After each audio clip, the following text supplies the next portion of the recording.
If you're experiencing listening fatigue or audio clipping in your in-ear monitors, I have a solution you can try to dramatically improve your listening experience and protect your hearing for the long term: ambience matching.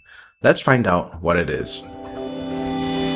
This video is part 2 of the Kimafun wireless in-ear monitor review, where I promised in the last video that I'll do a live test. The opportunity came when I served with the Encounter at a night of worship, and I did a vlog that you can check out. The audio capture was actually from my IEM feed, so you're hearing what I hear in my ears.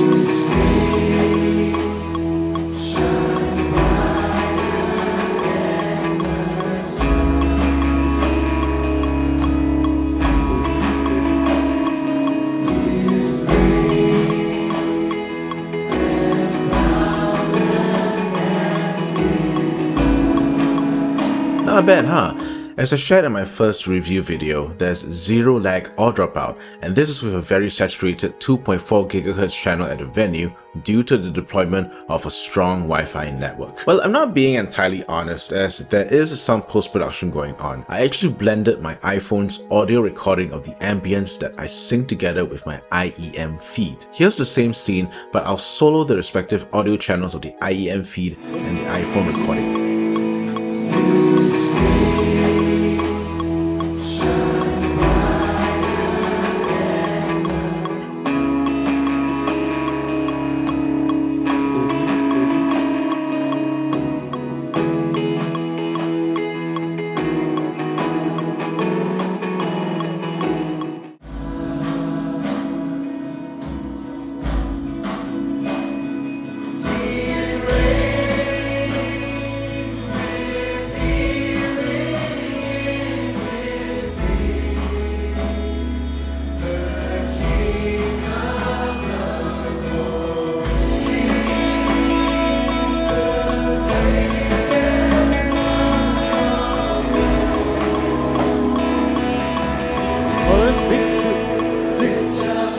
What do you notice about my IEM feed? There's not a lot of vocals and bass. The loudest is the click, followed by TK's keys, Douglas's acoustic, Philip's electric, and then the vocals. I don't even think I have the bass really on. Here's the reason why.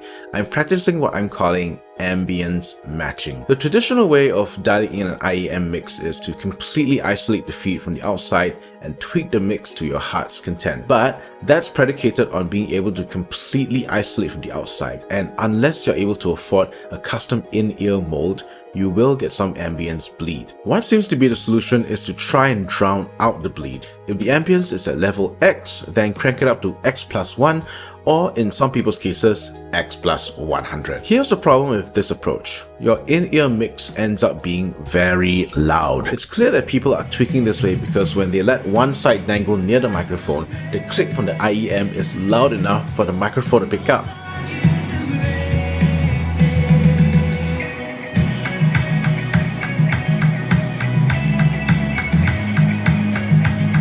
Additionally, if you're using a wireless IEM system which does not have very high headroom, you run into the situation where the IEM clips. Coupled with a high IEM mix level, this will cause a lot of discomfort. My solution?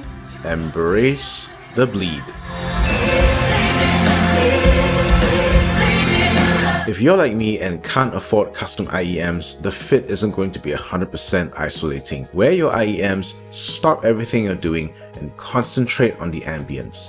What can you hear from the outside? In my case, at the night of worship with the Encounter, I could hear the vocals and bass very clearly even when the IEMs were on. I then tweaked my IEM mix around that, the click to sit at the same level as the vocals, then my guitar, then everything else around that. With this approach of matching the ambience, your overall IEM mix level will be lower, which will be more comfortable for your ears, and the mix will feel much more organic and alive. Protect your ears, people.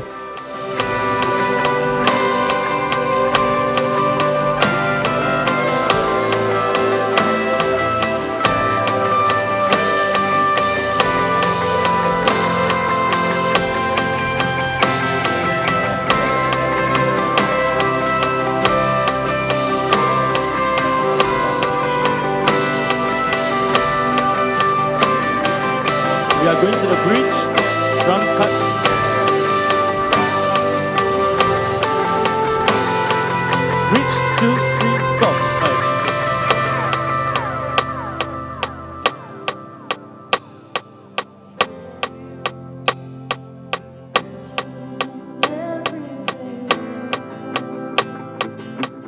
Pro tip, the pan controls are your best friend in crafting a good and comfortable IEM mix. I have my guitar dead center because I want that to be in focus, as well as enjoy glorious stereo. And I'll have similar instruments set up opposite each other. Keys 1 will be near hard left, keys 2 will be near hard right, EG2 will be off left, and acoustic will be off right. This ensures that the stereo field center will not be concentrated, which will be fatiguing on the ear, especially for a long night of worship. I say again, protect your ears, people. Ambience matching is not without its drawbacks. For one thing, there's no volume or pan control over what you can hear from the ambience.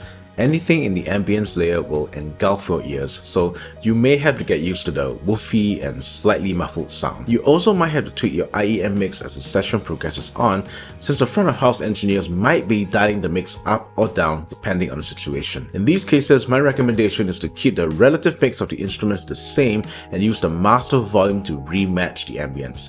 In my experience, I've only had to do this sparingly with no drastic change in master volume. Speaking of no drastic changes, you'll feel like you're plugging a cable into the IEM station, but you're actually wireless with today's sponsor, Kimafun. As mentioned in the previous video, Kimafun was very kind to send me this wireless IEM system.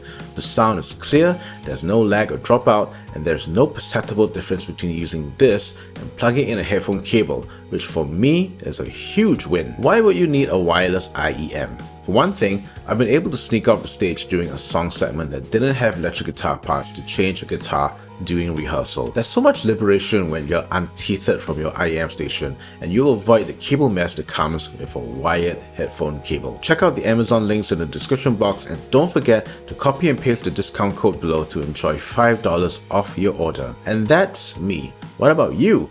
How have you been dialing in your in-ear mix? Any mixing tips that I didn't cover? I'd love to hear your stories, ideas, and thoughts in the comment section below. That's it from me.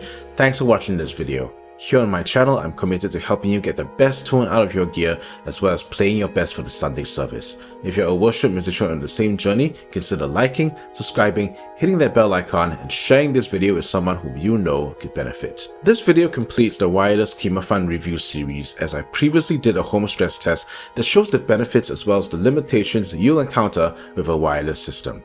Why would you need a wireless system at home? Watch that video to find out. I'll see you there. Until next time, I'm Justin, and I'm all about worship guitar.